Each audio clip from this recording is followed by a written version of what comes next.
اللہ اللہ اللہ اللہ۔ بلکہ شریعت نے کہا کہ جو بندہ نکاح کرتا ہے اس کو ایک نماز ادا کرنے پر 21 نمازوں کا ثواب ملتا ہے۔ اس کی وجہ کیا ہے؟ وجہ یہ ہے کہ نکاح سے پہلے اس پر صرف اپنی ذمہ داری تھی، اب نکاح کے بعد حقوق العباد بھی اس کے اوپر آ گئے، بیوی بچوں کے حقوق۔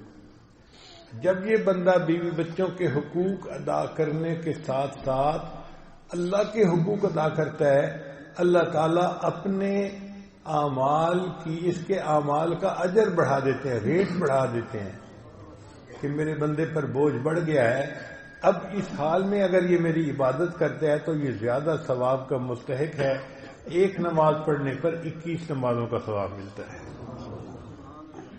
لا الہ الا اللہ، لا الہ الا اللہ، لا الہ الا اللہ، لا الہ الا اللہ، لا الہ الا اللہ، لا الہ الا اللہ، لا الہ